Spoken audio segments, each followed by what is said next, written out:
Shabbat Shalom a todos los hermanos, sean bienvenidos a esta transmisión, que por este medio podemos reunirnos, podemos buscar el nombre del Eterno, podemos agradarle a Él. Me gustaría que pudiéramos hacer una corta oración para pedirle a nuestro Padre que nos ayude, que en este tiempo venga y descienda sobre nosotros su sabiduría, su hokmah para darnos entendimiento. Así que vamos rápidamente inclinando nuestras cabezas y cada uno en el lugar en el que está poder hacer una oración al Eterno.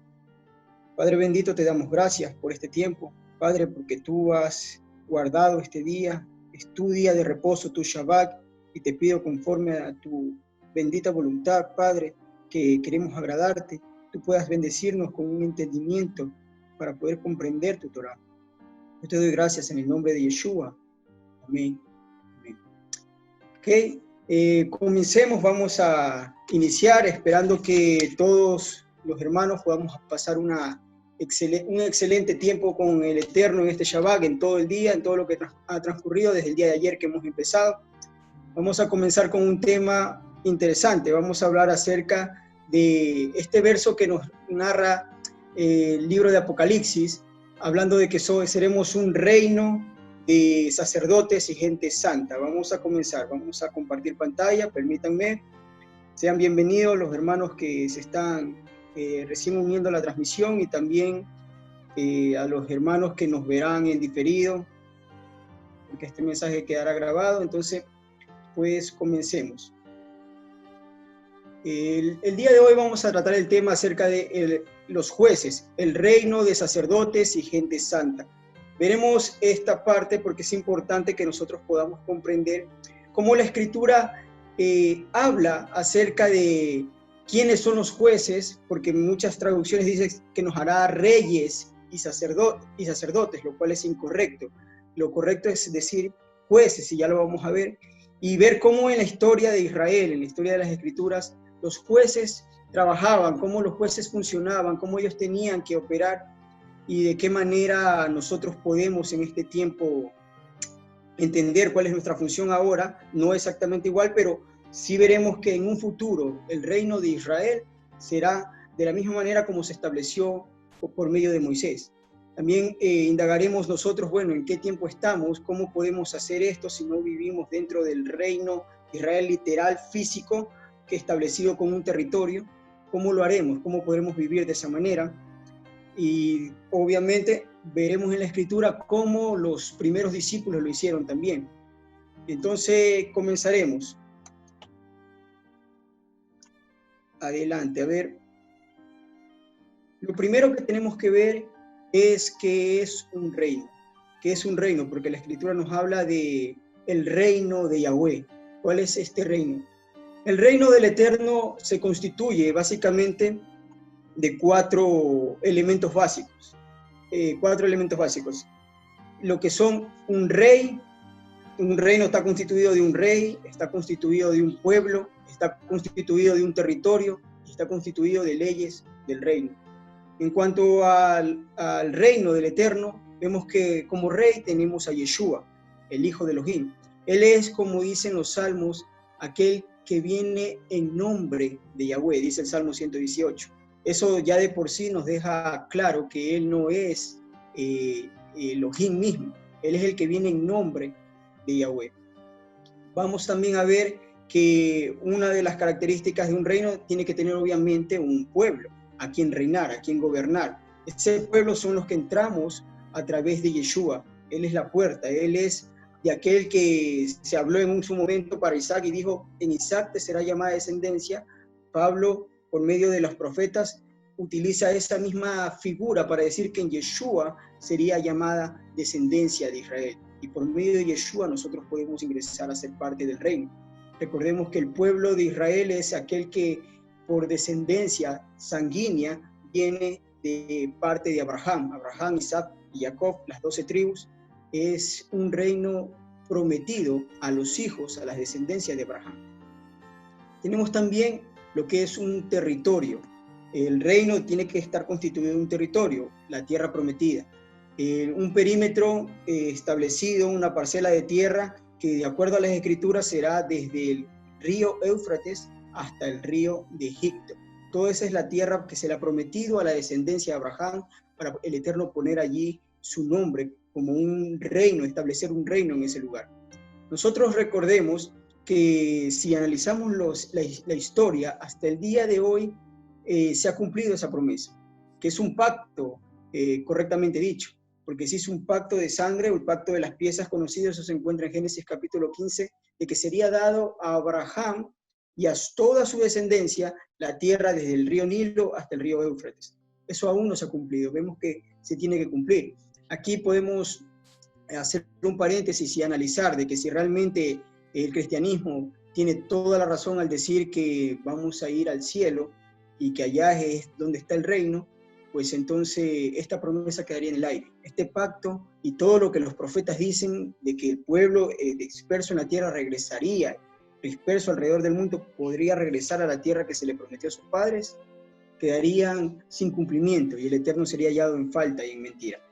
Y recuerden que esa promesa es para el pueblo de Israel, no para una congregación gentilizada, cristiana, que nada tiene que ver con Israel, sino es para un pueblo de descendencia de Israel que se encuentra en medio de todas las naciones. Esa es la promesa final.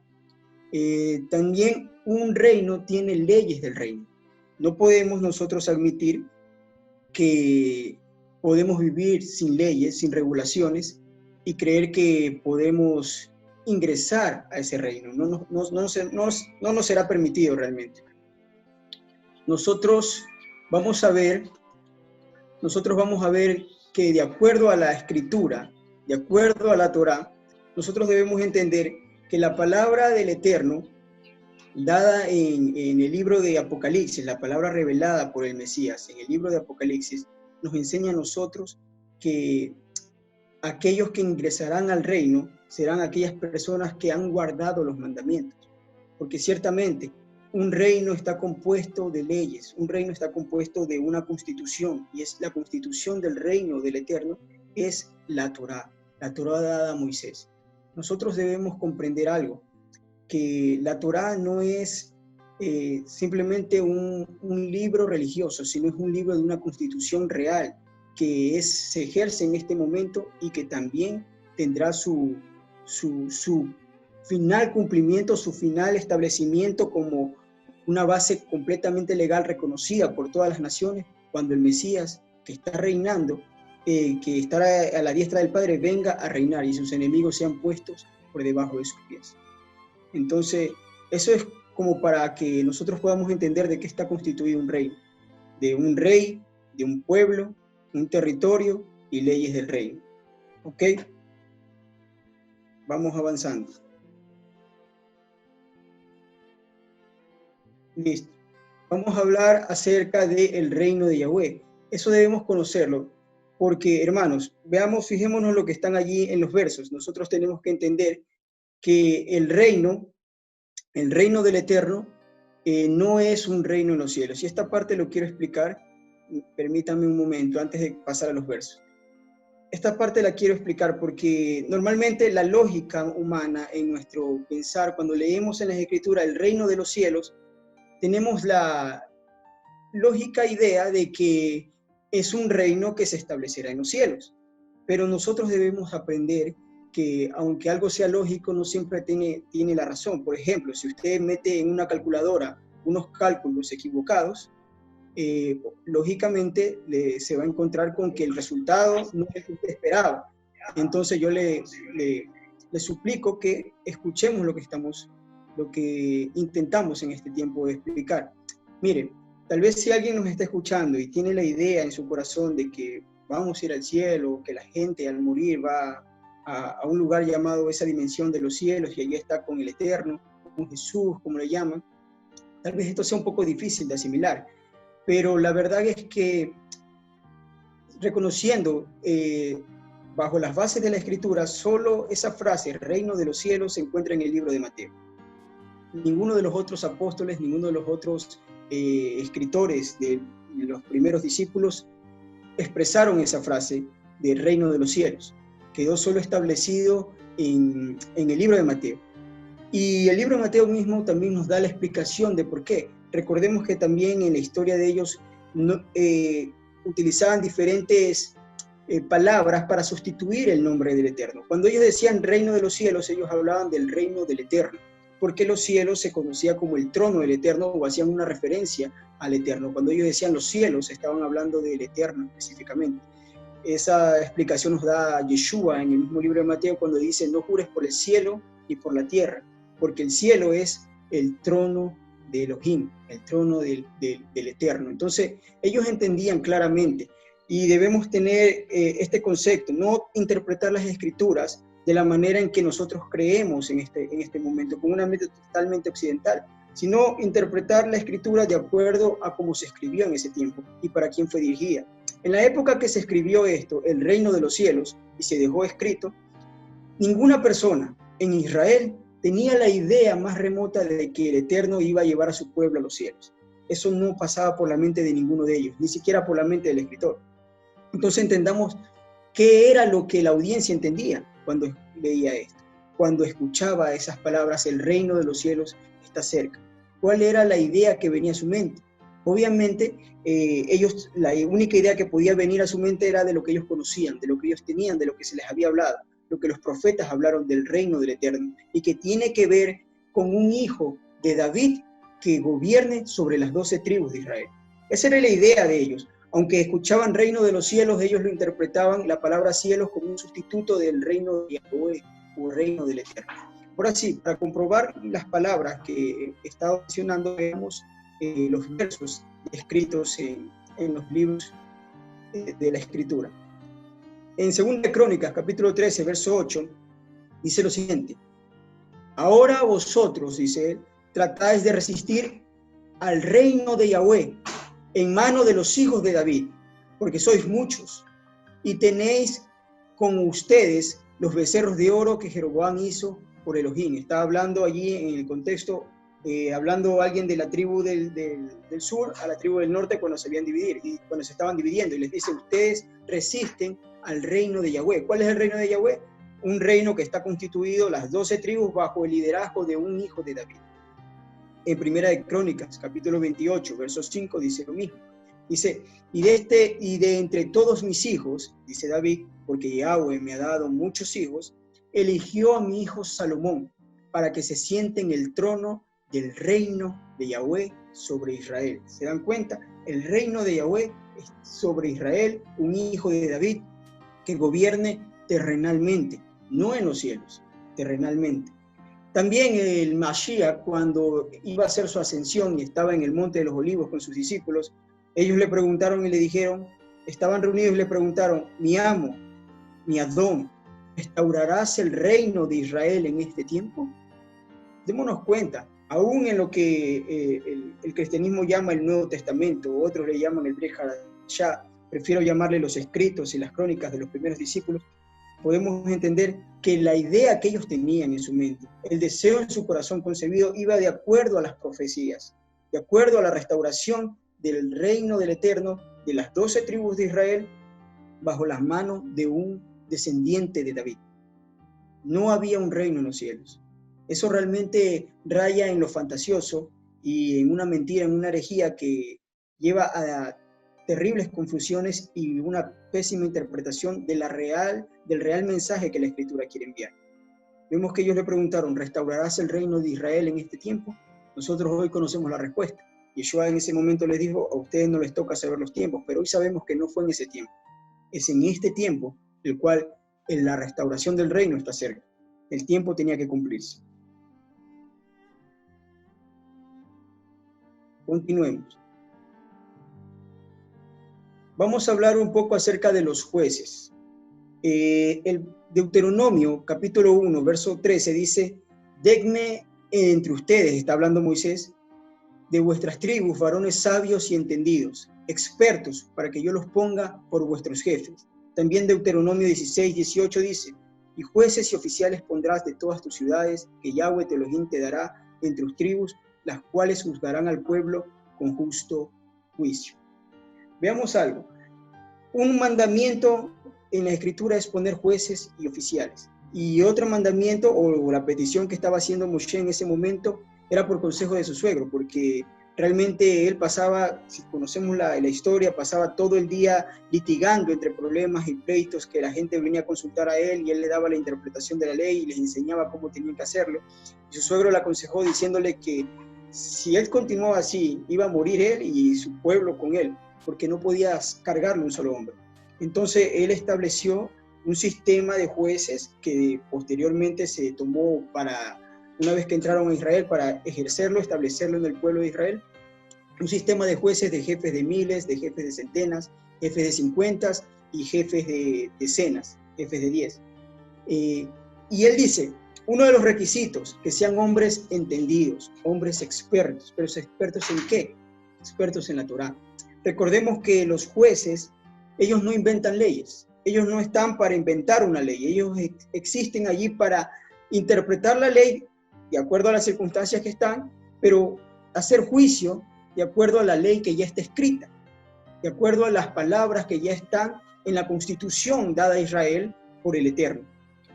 Habíamos hablado en un principio que el Eterno dio unas normas, unas leyes, la Torá, lo que se conoce en el cristianismo como ley, lo que en la Biblia Reina Valera usted encontrará como la palabra la ley de Dios o la ley de Moisés. Es una constitución que rige a todos aquellos que entran en el reino del Eterno.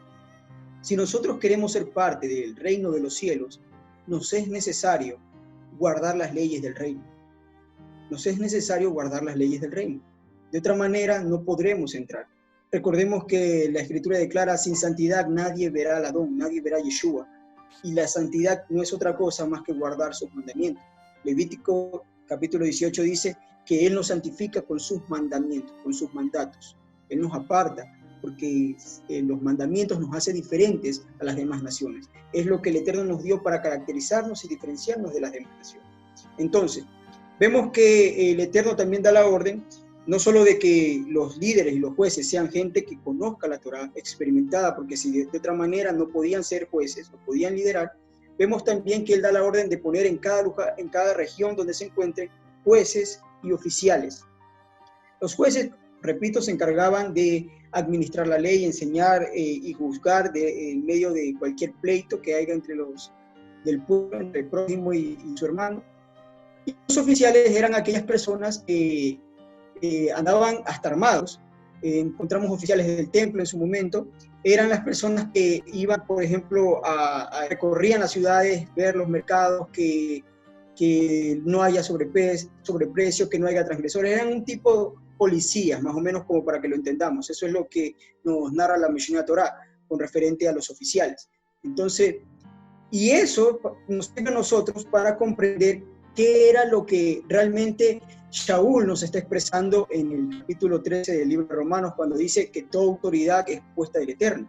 Debemos analizar eso, porque nosotros comúnmente en el cristianismo, tomando un verso, dejado del contexto real, pensamos que la autoridad está hablando de los gentiles que están puestos como liderazgos y gobiernos aquí y allá, y que ellos están allí al servicio del Eterno, y como dice hermano, y no estaba hablando de eso, estaba hablando de estos oficiales en la Torá. Acuérdense que aunque le escribió a los hermanos de aquel tiempo que estaban en Roma, en Italia, no le estaba escribiendo a romanos, le estaba escribiendo a judíos que vivían en Roma, judíos que habían vivido en Roma, que incluso Priscila y Aquila eran parte de ellos. Priscila y Aquila eran originarios de Ponto, y ellos por un edicto de Claudio tuvieron que salir y regresaron como 6 años después. Recordemos esta parte, y sepamos esta parte, los judíos en su época y hasta el día de hoy tienen la costumbre de vivir en comunidades no aisladamente.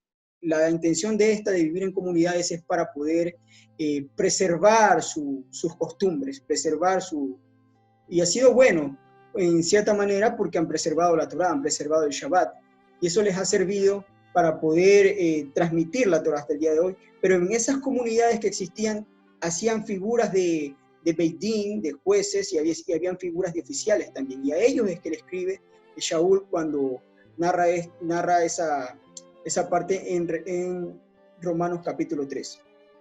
Vamos a verlo, vamos a leerlo para que entendamos un poco mejor. Romanos capítulo 13, versículo del 1 al 6, dice de esta manera: Sométase toda persona a las autoridades superiores, porque no hay autoridad sino de parte de Elohim, y las que hay por Elohim han sido establecidas. Debemos reconocer que él está hablando de este texto de Deuteronomio, cuando dice que Elohim dijo, pongan jueces y oficiales en todas las regiones del pueblo. No está hablando de que los presidentes de cada nación han sido establecidas por el Eterno, eso no, porque más abajo dice que ellos son servidores de Elohim y ellos no están sirviendo a Elohim, están sirviéndose a sus propios placeres y sus propias intenciones, digamos así, sus propios bienes y sus propios negocios. Continúa diciendo el verso, de modo que quien se opone a la autoridad, hablando de estos gobernantes y jueces, y aún en la época de él, quienes gobernaban las congregaciones, o administraban, no gobernaban, administraban las congregaciones, dice, a lo establecido por Elohim resiste, y los que resisten acarrean condenación para sí mismos. Porque los magistrados no están para infundir temor al que hace el bien, sino al que hace lo malo. ¿Quieres, pues, no tener miedo a la autoridad? Haz lo bueno y tendrás alabanza de ella. Porque es servidor de Elohim para tu bien. Servidor de Elohim porque ellos miraban y estaban allí pendientes de que se esté cumpliendo las leyes del reino, las leyes del Eterno. Continúa diciendo, pero si haces lo malo, teme, ten miedo, porque no en vano la espada, dice. Acuérdense que los guardias del templo, ellos estaban armados, esos alguaciles del templo eran levitas. Obviamente la mayoría de estas personas que en Deuteronomio dice jueces y oficiales eran levitas que servían. Dice, porque no en vano lleva la espada, pues es servidor de Elohim, vengador para castigar al que hace lo malo. Dice, por lo cual es necesario estarles sujetos, no solamente por razón del castigo, dice él, sino también por causa de conciencia. O sea, hay que obedecer la Torah no solamente por miedo a las represalias, a las consecuencias que van a venir, sino por causa de conciencia, en el sentido de que no, hay que hacer lo bueno y hay que hacer lo correcto, porque eso es lo legal y eso es justicia. Dice el último verso de aquí, de esta parte, pues por esto pagáis tributos, porque son servidores de Elohim que atienden continuamente a esto mismo. Recuerden que obviamente no está hablando tampoco de los tributos o los impuestos que se pagan en las regiones paganas. Él está hablando de los tributos del templo.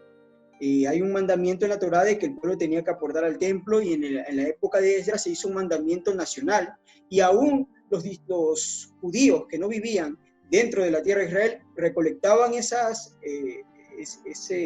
tributo y lo enviaban al templo. Lo enviaban allá con guardias y alguaciles, enviaban su dinero de las diferentes sinagogas. Acuérdense que Pablo estaba visitando sinagogas en estas regiones de Asia Menor. Hasta el día de hoy saben hacer eso y envían el dinero al Instituto del Templo. Pero eso es otra cosa, digamos así. Continuemos. Veamos en Segunda de Crónicas, capítulo 19, versículo del 6 al 7. Ya dejando claro de qué nos estaba hablando, de someternos a la autoridad de los jueces, veamos cuál es la función de estos jueces. Esto dijo el rey Josías cuando le leyeron el rollo de la Torá y él empezó a hacer una reforma, porque toda reforma se hace a través de la escritura, se hace dando a luz la Torá, enseñando la Torá a la gente.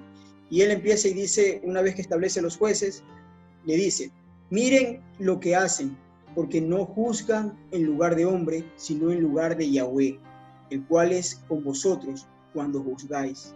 Sea pues con ustedes el temor de Yahweh. Miren lo que hacen, porque con Yahweh nuestro Elohim no hay injusticia, ni acepción de personas, ni admisión de cohecho. Esto es importante, hermanos, que nosotros entendamos, como él dice, que ustedes no están juzgando en lugar de hombres, se están puestos en esos lugares, en ese sitio de autoridad que están juzgando en lugar de Elohim. Hay un entendimiento en el cristianismo de, bueno, no juzgues, eso, el juicio es de Dios, déjaselo a Él. Eso es un error de interpretación y hay que poner las cosas en orden, porque todo tiene su lugar y todo tiene su tiempo. Y lo que aquí está enseñándonos él, y lo que nos enseña la Torá completamente, que el Eterno juzga aquí en la tierra a través de sus jueces. El Eterno hace juicio aquí en la tierra a través de aquellos hombres que han sido entrenados en la Torá, y el Eterno mismo los ha puesto en un sitio de autoridad donde pueden emitir juicio. En ese momento en la tierra de Israel. Ya vamos a ver más adelante, viendo los escritos de los primeros discípulos, cómo Pablo juzgaba casos, y Yeshua también hace una alusión a ello cuando dice, cuando 2 o 3 estén reunidos juzgando un caso, entre paréntesis por el contexto, yo estaré en medio de ellos, de la decisión que vayan a tomar. Se juzga, y el Eterno dice que Él hace juicio a través de ellos. Eso debemos comprenderlo, porque hay personas que piensan, bueno, si tal persona está en la congregación haciendo algún acto de rebeldía, bueno, no digamos nada, nadie puede señalar, nadie puede juzgar, dejémoselo al Eterno. En las congregaciones cristianas, dejémoselo a Dios, que Dios lo juzgue. Esa no es la manera que el Eterno ha establecido. Él ha establecido jueces, ha establecido gobernantes para que pongan orden. Si no hay orden, no hay un respeto, una reverencia al Eterno. Si no hay orden desde la cabeza, el Eterno no puede recibir el servicio que se esté presentando a él, porque el Eterno le gusta el orden, y el orden de aquel líder también es aquel que guía al pueblo a no salirse de la Torá. Y si hay algo que está afectando a la congregación entera por una persona, hay que, como dice la Escritura, extirparás el mal de en medio de ustedes. A veces a las personas por un pensamiento cristiano les parece algo muy malo, muy fuerte, pero no comprenden realmente. Miren, hermanos, voy a hacer un paréntesis aquí para recordar lo que pasó con la tribu de Leví.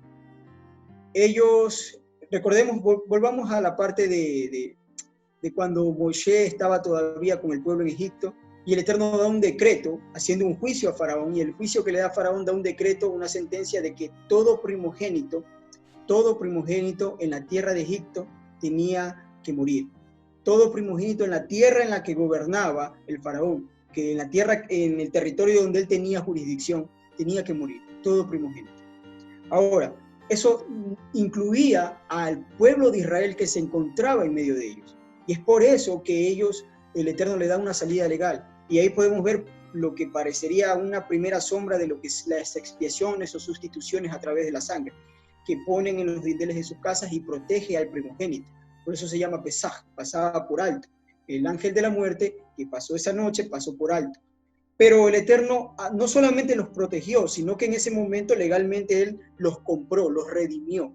Y ahí en adelante Él estableció una norma para todo Israel, hasta todas sus generaciones, de que Él consagraría todos los primogénitos para Él mismo. Por eso Él dice, todo primogénito es mío, dice Él. Desde los animales hasta los hombres son míos, todo primogénito. De ahí estaba supuesto de que sean los primogénitos quienes estuvieran sirviendo en el templo. Estaba supuesto que los primogénitos a la edad ya de 25 a 30 años tenían que subir a reunirse con los sacerdotes, hijos de Aarón, y servir en el templo. Pero ¿qué sucedió? Cometieron una transgresión el pueblo de Israel, la que conocemos, la idolatría del becerro de oro. Cuando Moshe bajó por anuncio del Eterno, que le dijo, tu pueblo se ha descarriado, Moshe vino a hacer juicio, cogió ese becerro, lo molió en fuego, lo fundió, lo tiró en agua y lo dio de beber al pueblo, y que beban su transgresión, y aquellos que fueron hallados culpables murieron en ese momento. Pero Moshe también dice algo, dice, ¿quién está con Yahweh? ¿Quién está con él? Y toda la tribu de Leví se puso al lado de él. Y les dijo Moshe, tome cada cual su espada y mate cada cual a su compañero, aquellos que estaban en rebeldía y habían cometido la idolatría. Y los levitas cogieron su espada y mataron a su compañero y expiaron el pecado. Obviamente, yo me imagino, no pudo haber sido a sangre fría. Tuvieron que, a lo mejor, con lágrimas en los ojos, pero lo hicieron la expiación.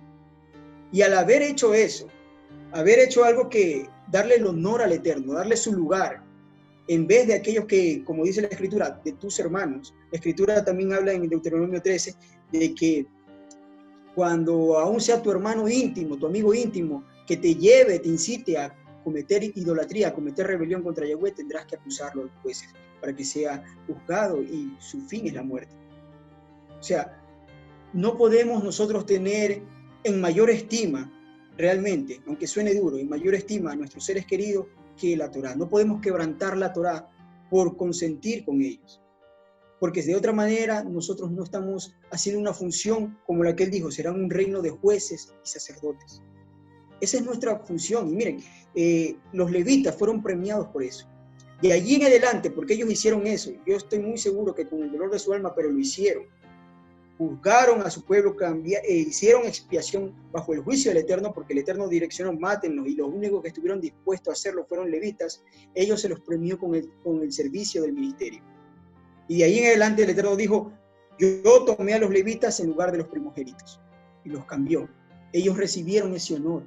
Lo mismo vemos con Fineas, el hijo de Eleazar, que cuando cometió la expiación con este hombre de la tribu de Dan, si no me equivoco, que había llevado a una mujer moabita a la tienda, al campamento, cometiendo tremenda transgresión, y él expió el pecado en ese momento, dándole muerte a los transgresores, y el Eterno también lo recompensó a él, dándole un pacto de sacerdocio perpetuo.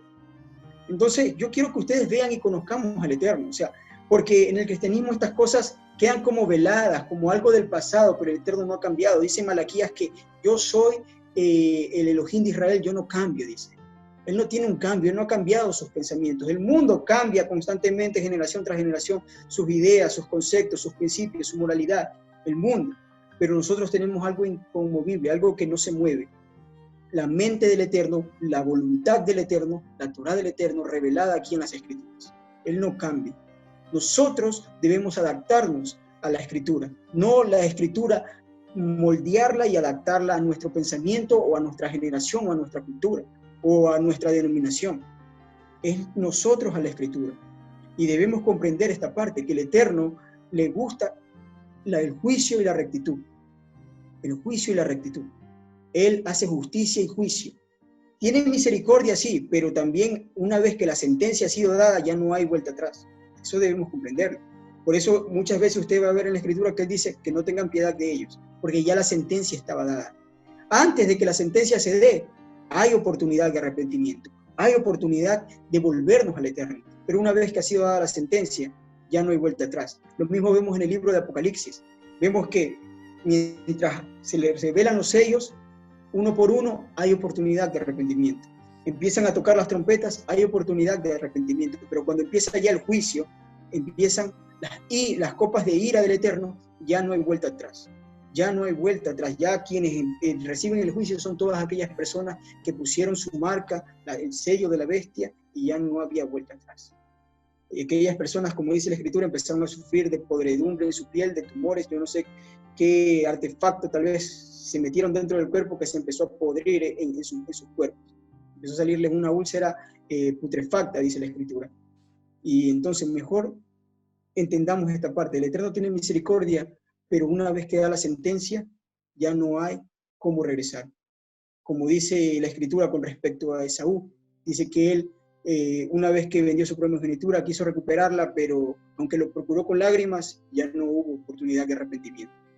Cuando la sentencia está dada, ya no hay nada más que hacer. Continuemos, hermano.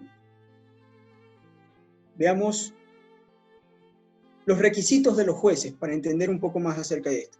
Un requisito de los jueces, y es importante que nosotros lo comprendamos porque esto se va a instaurar en la tierra de Israel en un futuro cuando Yeshua regrese y cumpla las profecías de establecer el reino del Eterno, un reino sacerdotal, realmente sacerdotal porque será un mediador.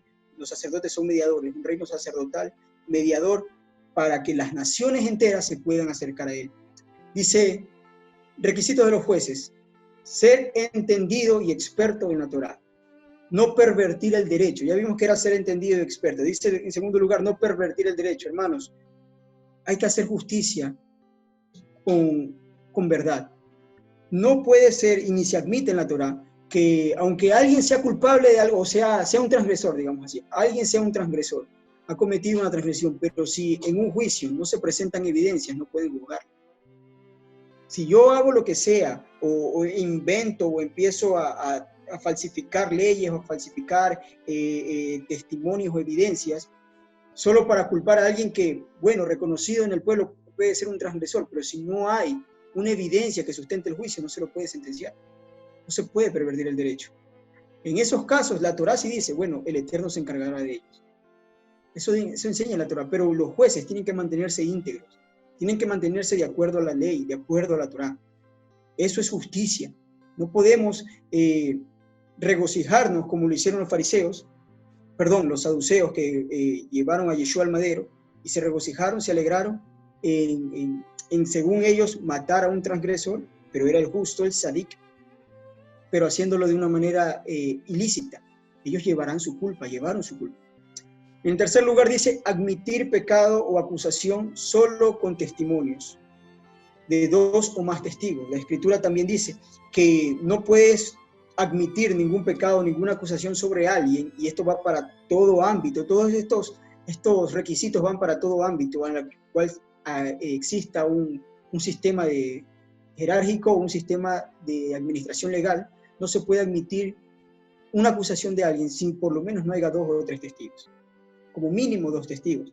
¿A qué me refiero con todo ámbito legal? Porque usted tal vez no tiene una congregación en la que usted pueda dirigir, o la que el Eterno lo haya puesto para dirigir, pero usted tiene su casa, usted tiene su hogar, en su hogar tiene a su esposa y a sus hijos.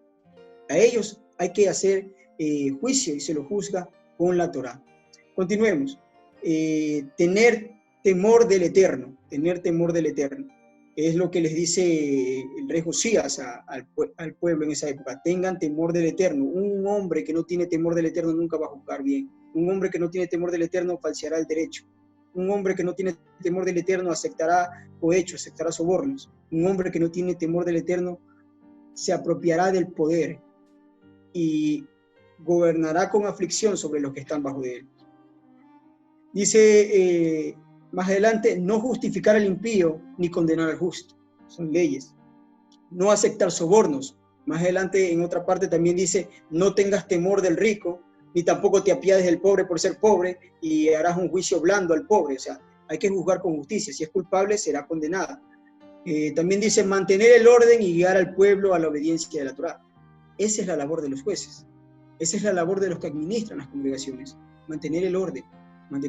Y como si usted coge la Escritura y empieza a ver las cartas de Pablo, usted se va a dar cuenta que por la experiencia que él tenía, él dice, hagan esto porque ya me ha sucedido. Dice, por ejemplo, cuando habla del dinero a las viudas, de recolectar dinero a las viudas, él dice, para sustentar una viuda, para que la congregación sustente una viuda, que cumpla tales requisitos. De otra manera no lo hagan porque ya ha sucedido, dice él, mujeres jóvenes que se las quiere ayudar y empiezan a cometer transgresión y se van de la congregación con un hombre que no ha conocido la Torá. Como dice él, pervirtiendo y corrompiendo, negando su primera fe, dice él. ¿Por qué dice él? Lo que me impresiona es que él anota diciendo, porque ya ha pasado, ya ha sucedido, ya lo hemos visto. La experiencia hace que uno empiece a tomar mejores decisiones a la hora de juzgar, la experiencia. Entonces nosotros tenemos que tener en cuenta todas estas cosas para que no nos sorprenda cuando veamos a alguien haciendo juicio. Hermanos, la Escritura nos muestra que hacer juicio y hacer sentencia es amar al pueblo. Cuando hay un tumor cancerígeno y se puede extraer, se lo extrae del cuerpo.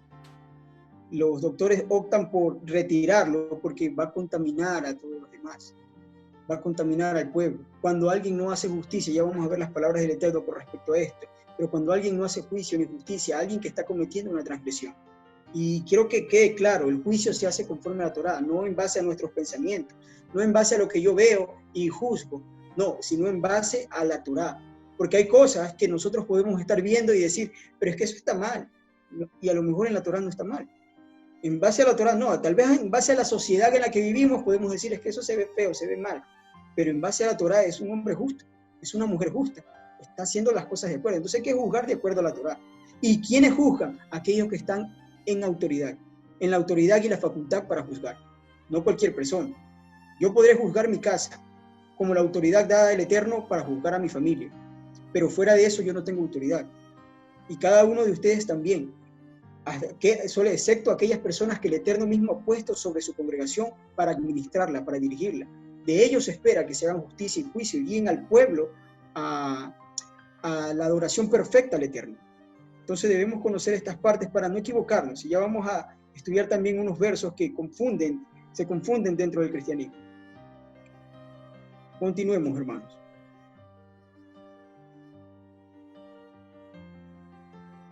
Ya vimos los requisitos de los jueces, Vamos a ver lo que dice el libro de Isaías, hablando de hechos posteriores en el futuro. Dice el libro de Isaías, capítulo 1, verso 25. Y volveré mi mano contra ti, está hablando contra Jerusalén, está hablando lo que va a acontecer a Jerusalén. Y limpiaré hasta lo más puro de tus escorias y quitaré toda tu impureza. El juicio que va a venir sobre Jerusalén va a ser fuerte, pero después de eso, él dice, restauraré tus jueces como al principio y tus consejeros como eran antes. Entonces te llamarán ciudad de justicia, ciudad fiel. Cabeza de los montes, dice en otra escritura, el monte de Jerusalén. Ciudad de justicia, ciudad fiel. ¿Por qué? Porque quienes reinarán allí, quienes gobernarán, el juicio se hará con justicia y con verdad, serán los escogidos del Mashiach. Eso también nos narra Apocalipsis capítulo 20, versículo 4, que dice, en la visión de Yohanan, y vi tronos, y se sentaron sobre ellos los que recibieron facultad de juzgar. Hermanos, no todos recibirán facultad de juzgar. Aquellos que vayan a recibir esa facultad será porque vivieron una vida agradable al Eterno, con un conocimiento de la Torá que nos supera a nosotros, llevando el ejercicio de la Torá a no solamente un nivel personal en su vida, sino en la administración, han sido fieles en lo que les da. El Eterno dice que, Yeshua nos enseñó de que si en lo poco que tienes tú has sido fiel, en la restauración de todas las cosas te pondrá sobre mucho. Porque si en lo poco no somos fieles, lo poco que tenemos no hacemos uso de eso, no podremos recibir menos que lo que teníamos ahora. Dice, lo que tenías les será quitado. Y dice, y reinarán con Mashiach 1000 años. Reinarán con el Mashiach 1000 años. ¿Pero quiénes? Los que recibieron facultad de juzgar. Esa parte reinarán, de ahí es donde se toma, en otra parte del libro de Apocalipsis, que dice, reyes y sacerdotes nos hizo para su Elohim, para su Padre. Pero no es reyes, es jueces. Ya estamos viendo que el Eterno ha instituido en la Torá un sistema de jueces. Él lo estableció y Él no cambia de opinión. Así tiene que ser. Así es como va a ser al final. Yo restauraré tus jueces como al principio, como estaba originalmente supuesto que sería. Y serán jueces quienes gobiernen al pueblo, los que se levanten con facultad de juzgar, aquellas personas que se dedicaron ellos a guardar la Torá y a vivirla y a enseñarla, y dieron sus vidas por la Torá. De hecho, el contexto habla de eso, de aquellos que dieron sus vidas por la Torá. Vamos a estudiar, vamos a ver, porque esto nos enseña mucho cómo se actuaba en esa época, algo que nos compete ahora. Nosotros no tenemos realmente, al momento, nosotros no tenemos un sistema como el de Israel, y no podemos buscar como el sistema de Israel. Nosotros no podemos hacer un juicio en base a la Torá, como por ejemplo, un hijo que es borracho y glotón, como dice la Escritura, porque la gente nos acusa y nos dice, ya, pues si tú guardas la Torá, entonces tienes que apedrear a tus hijos. Eso no enseña la Escritura, y la Escritura y el Eterno respeta la autoridad, y respeta la jurisdicción, más que nada, y eso vamos a entenderlo ahora. Nosotros ahora, en medio de las naciones, juzgamos de acuerdo a la Torá en lo que nos es debido, sin quebrantar la jurisdicción en la que nos encontramos, porque el Eterno, aunque las jurisdicciones de los países sean algo contrario a la Torá, reconoce el Eterno la autoridad de ellos. Recuerden, siempre lo digo, recuerden a Faraón. El Eterno no simplemente vino y sacó al pueblo de Egipto. El pueblo no salió hasta que Faraón dio la orden, porque él reconoce la autoridad. Y nosotros, en base a eso, también hacemos lo mismo. Nosotros juzgaremos en nuestro espacio lo que nos compete, pero nada que salga de la autoridad de ellos. ¿Qué quiero decir con esto? Que nosotros no vamos a respetar las leyes que nos lleven a infringir la Torá. No vamos a respetar ninguna ley que se nos imponga que tenga que ver con la infracción de la Torá, pero sí respetamos la jurisdicción de estas leyes. ¿Qué quiero decir con eso? Que yo no puedo aplicar alguna ley que salga fuera de, o tenga una ruptura con la jurisdicción de las leyes de ellos. Y las leyes de ellos no solamente prohíben las penas capitales o las leyes en el país donde vivimos, sino que también tiene que hacerse ese juicio bajo los jueces que ellos tienen, bajo los jueces y las condenas que ellos han establecido, porque eso se respeta. Serán corruptos, serán gente que no tiene temor del Eterno, quienes gobiernan en estos palacios de justicia, supuestamente llamados así. Serán gente que se ha lanzado por lucro a servir, pero sigue siendo una entidad que tiene autoridad, y donde vivimos tiene esa autoridad. Vamos a ver en la Escritura cómo Pablo nos enseña, cómo Shaul nos enseña a juzgar estas cosas en base a una congregación, porque repito, no podemos hacerlo como el pueblo de Israel lo hacía en su momento. porque no vivimos dentro de la tierra, en un sistema que gobierne la Torá, y no somos jueces, nadie nos ha levantado como eso, como jueces y sacerdotes, para nada. Somos personas que nos reunimos ahora como en el primer siglo, en congregaciones donde hay personas que el Eterno ha puesto para administrar la congregación y tienen ellos que seguir estas normas. De hecho, cuando Pablo le escribe a Timoteo, le dice él, no admitas acusación contra un líder, contra un anciano, al menos que hayan 2 o 3 testigos. Eso es ley de la Torá, lo acabamos de leer hace un momento. Y todas las leyes de juicio que tienen que ver para los jueces se aplican a aquellos que están administrando un sistema de justicia de la Torá dentro de una congregación. Bajo, vuelvo y les digo, bajo o dentro del sistema jurídico de la nación en la que nos encontramos. Porque no podemos hacer ni saltarnos esas leyes. Pero sí podemos desobedecer toda ley que nos lleve a nosotros o nos infrinja a nosotros, o nos imponga, perdón, infringir la Torá. ¿Ok? Continuemos. Bien, el caso que queríamos destacar está en 1 Corintios, capítulo 5, y dice de esta manera, de cierto se oye que hay entre ustedes fornicación, y tal fornicación cual ni aún se nombra entre los goín, entre los gentiles, entre las naciones, dice, tanto que alguno tiene la mujer de su padre, y ustedes están envanecidos. ¿No deberían más bien haberselo lamentado para que fuese quitado de en medio de ustedes el que cometió tal acción? Que se ha quitado de en medio de ustedes. ¿Sí ven lo que le está haciendo? Le está haciendo un juicio. Que se ha quitado, o sea, la sentencia, que ya no entra a la congregación. Porque ha cometido una transgresión contra la Torá que ni siquiera se escucha entre los gentiles. Hasta los gentiles señalan eso y lo juzgan como algo malo. Es lo que quiere decir él. Los que no son israelitas. Continúa diciendo, ciertamente yo, como ausente en el cuerpo, pero presente en el espíritu, ya como presente he juzgado al que tal cosa ha hecho. ¿Se dan cuenta? Los líderes tienen esta autoridad. No podemos nosotros venir a decir que el juicio es del Eterno. Sí, el juicio es del Eterno, pero cuando se juzga conforme a la Torá, hay que entender el contexto. El juicio es del Eterno, pero cuando se juzga conforme a la Torá, un hombre aquí en la tierra juzga conforme a la Torá, en base a la autoridad que el Eterno le ha dado, esa persona está haciendo el juicio del Eterno, y el Eterno está juzgando en ese momento. Dice, en el nombre de nuestro soberano Yeshua, reúnanse entre ustedes, reunidos entre ustedes mi espíritu, con el poder de nuestro soberano Yeshua, el tal sea entregado a Satán, para destrucción de la carne, a fin de que el espíritu sea salvo en el día de Yeshua. Continúa él diciendo, yo les he escrito por carta, una carta anterior a la de 1 Corintios, eso nos quiere decir que 1 Corintios no era la primera, y luego dice, yo les he escrito por carta que no se junten con los fornicarios, dice él. Y miren lo que él dice, él hace aquí algo que tenemos que tener en cuenta. Miren, no absolutamente con los fornicarios de este mundo, o con los avaros, o con los ladrones, o con los idólatras, pues en tal caso le sería necesario salir del mundo. ¿Cómo vas a hacer? O sea, tienes que ir a trabajar y trabajas con fornicarios, adúlteros, idólatras en todo momento. Tienes que irte a algún lugar, subirte al bus, vamos a compartir el lugar con todo este tipo de personas. Él dice, yo les dije que se aparten de ellos, pero no absolutamente con ellos, con todos ellos. Necesario sería para cumplir esto salir del mundo. Y ahí él explica lo que les quiso decir. Más bien yo les escribí que no se junten con ninguno, que llamándose hermano, fuere fornicario o avaro, o idólatra, o maldiciente, o borracho, o ladrón, con el tal, ni aun comas. Si se dan cuenta de lo que dice, con esas personas ni siquiera te sientes a la mesa con él. Es la disposición que le está dando. ¿Por qué? Porque una persona de esas, como dice él mismo, más abajo de estos versos, dice él que un poco de levadura contamina toda la masa. Un poco de levadura contamina toda la masa.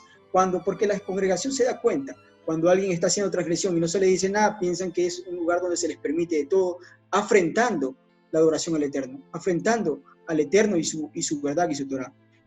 Dice él, porque ¿qué razón tendría yo para juzgar a los que están afuera? ¿No juzgan ustedes a los que están adentro? Porque los que están afuera, Elohim los juzgará. ¿Ven? Al mundo de allá, ellos los juzgará.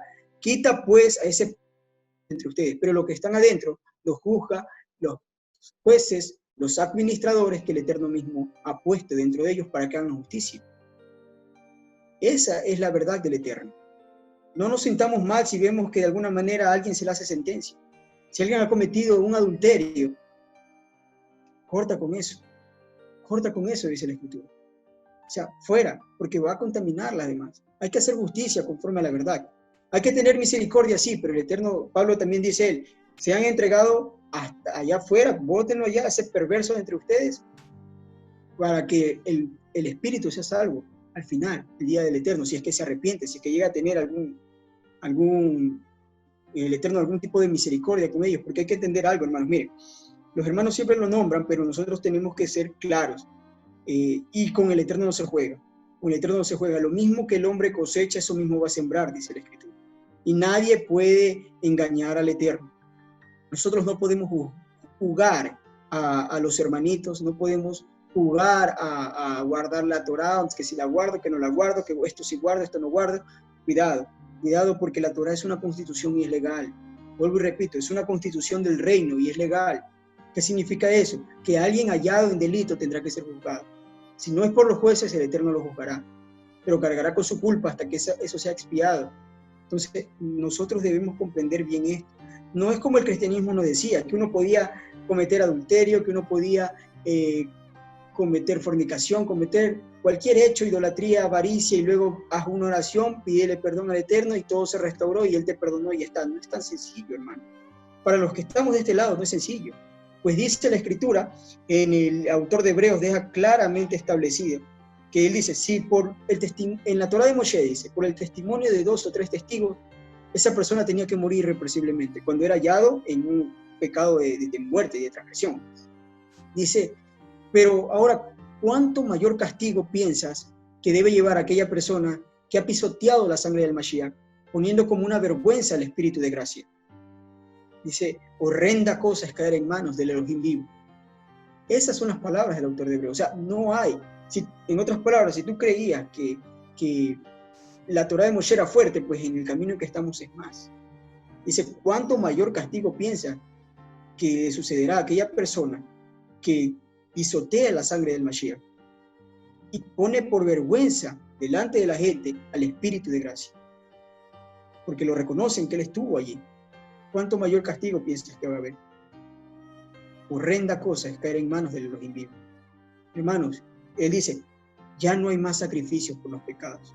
Ya no hay otra expiación, otro Yom Kippur, ya no lo hay. Yeshua lo hizo una vez y para siempre. Nos perdonó el pecado del pueblo para que podamos ingresar nuevamente.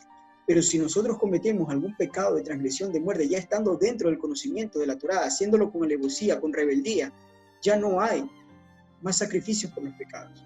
Ya no hay. Puede parecer duro, pero es la verdad del Eterno, y así se juzga. Esa es la manera en que el Eterno ha puesto su juicio dentro de las Escrituras, y nos hace entender a nosotros que debemos caminar con el temor del Eterno, que esto no es un juego realmente, sino que esto es en verdad, y quienes hayan mantenido la misma virtud, la misma fe desde el principio hasta el final, incluso dando su vida hasta el final, tendrán la recompensa, la herencia de los santificados. Vamos avanzando para terminar, vamos cerrando. Veamos, analicemos estos versos mal interpretados, los vamos a leer para que la gente no se confunda, porque estoy seguro que si algún hermano cristiano nos está escuchando en este momento, él va enseguida en su mente están brotando estos versos. Por ejemplo, Lucas capítulo 6, versos 37 y 38, que dice, no juzgues y no serás juzgado, no condenes y no serás condenado, perdonad y serás perdonado, dad y se os dará, medida buena, apretada y remecida, y rebosando dará vuestro regazo, porque con la misma medida que medís os volverán a medir. Y la otra parte que dice, hermanos, eso está en Santiago capítulo 4, verso 11 al 12. Hermanos, no murmuren los unos de los otros. El que murmura al hermano y juzga a su hermano, murmura de la ley y juzga a la ley.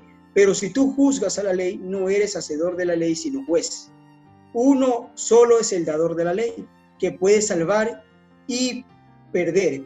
Pero tú, ¿quién eres para que juzgues a otro? Ok, vamos analizando estos versos rápidamente para que nosotros entendamos, porque el problema con estos versos es cuando alguien toma esto y lo saca totalmente de contexto. Si nosotros vamos al primer verso de Mateo, donde dice, no juzgues, pues serás juzgado, con la misma medida que mides serás medido, si tú condenas serás condenado, tiene que ver con lo que viene hablando anteriormente. Lo que viene hablando en los versos anteriores es acerca de hacer misericordia con el enemigo, con aquel que está dentro del pueblo de Israel, que de alguna manera está en una confrontación, en una fricción contigo. Y para ellos, a los que están dentro del pueblo, les dice: haz misericordia, sufre el agravio, perdona, no juzgues, no te apresures a juzgar, porque de la misma manera será juzgado. Pero tengan que ver en cuenta, hermano, que todo esto tiene que ver bajo el contexto de una persona que no ha quebrantado una norma de la Torá. Todo esto es así, porque nosotros somos rápidos en juzgar, para señalar, para decir al hermano esto, la hermanita esto, porque nos pareció mala nuestra percepción. Pero de acuerdo a la Torá no es así. Abajo también es exactamente lo mismo. Cuando él dice: no juzguen a sus hermanos, lo que estaba hablando el libro de Santiago, pero si los versos anteriores él empezó a decirle: oh almas adúlteras, le dice. ¿No saben que la amistad con el mundo es enemistad contra Elohim? Él los está emitiendo una condenación. Si ustedes siguen así, se van a perder, le está diciendo. Está emitiendo un juicio, está emitiendo una sentencia para los que siguen ese camino. Y como más abajo dice: no juzguen. Pero entendamos, él está hablando dentro de un contexto en el que no se quebranta la Torá. Por eso él dice: no murmure uno del otro con su hermano, no murmure. ¿Cómo sabemos que esto es así? Porque cuando él dice: ¿quién eres tú para juzgar?, hemos escuchado esas mismas palabras en el libro de Romanos, capítulo 14. Cuando Pablo dice que nadie se meta a juzgar un criado ajeno, porque para el Señor está de pie o para el Señor se cae, hablando del Mesías, que o para el Mesías, para su Señor ayuna, para su Señor no ayuna, para su Señor come, para su Señor no come. ¿De qué está hablando ese contexto? Está hablando de personas que están haciendo cosas dentro de la congregación, pero que no tocan los límites de la Torá, no infringen la Torá. Una persona que dice: yo no quiero comer carne, voy a comer solo vegetales, porque no sé, me parece que esto no es así, aquí, acá, tendrá sus razones, pero no infringe la Torá. A los demás le dice: ustedes no lo juzguen. Una persona que diga, por ejemplo: yo voy a ayunar tanto tiempo, los demás no lo señalen, ni él tampoco señala a personas que no están ayunando el tiempo que lo hacen de la misma manera que él, porque no quebranta los límites de la Torá. Por eso a esas cosas se refiere cuando dice: no murmuren entre ustedes, cuestiones que no tienen que ver con la Torá, porque cuando alguien empieza a tocar los límites de la Torá y quebrantar la Torá, entonces allí la Torá te autoriza y te obliga a los líderes de las congregaciones, a emitir juicio. El pueblo estará viendo, conociendo lo que se hace, aprendiendo de cómo se juzga, pero no podemos nosotros emitir sentencia si hay alguien sobre nosotros que está puesto en ese lugar para hacer juicio. Los líderes. Pero que he entendido que estos versos, leamos todo el contexto, aprendamos a leer toda la escritura en su contexto. La gente no entiende, dice: no juzgue, pues será juzgado, piensan que está hablando de versos como que si ese fuese un proverbio, pero no, están dentro de un contexto. Y el contexto, todo eso tiene que ver a cuestiones donde un hermano hace algo o dice algo que no está quebrantando la Torá. Porque cuando hay infracción de la Torá, que ya está tipificada, no lo que yo creo que dice la Torá, sino lo que ya está tipificado, escrito en la Torá, entonces se requiere que se haga juicio por parte de las personas que están encargadas para hacer eso, que el Eterno ha levantado para hacer eso, no de nosotros. Entonces, aprendamos esa parte. Ya, vamos a la última diapositiva para concluir y terminaremos leyendo la opinión del Eterno dada en el libro del profeta Isaías con respecto al juicio. Dice esto: juzgar con justicia. Isaías capítulo 26, verso 10. Se mostrará piedad al malvado y no aprenderá justicia. En tierra de rectitud hará iniquidad y no mirará la majestad de Yahweh. El pueblo que no se administra con justicia, que pretende ser más misericordioso que el Eterno. Aquellas personas, como en el cristianismo, que pretenden ser más buenos que el Eterno, nunca mirarán la majestad de Yahweh, nunca mirarán la majestad del Eterno, porque solamente en un lugar donde se administra justicia y orden puede haber la manifestación del Eterno. Continuamos el verso 32, Isaías capítulo 32, verso 17, para terminar, dice de esta manera: el efecto de la justicia es shalom, y la labor de la justicia, reposo para siempre. El efecto de la justicia es paz. Si ustedes quieren tener shalom, vivan con justicia. Nosotros queremos tener shalom, vivamos haciendo justicia. ¿Y qué es hacer justicia? Es guardar los mandamientos en la Torá. Y si algo nos toca juzgar en nuestras casas, con nuestros hijos, con nuestra esposa, juzguémoslo sí con misericordia, pero en base a la Torá. Y con misericordia, porque no sea que nosotros mismos nos hallemos siendo culpables de eso. Y ahí sí dice: medida con medida se te será dada.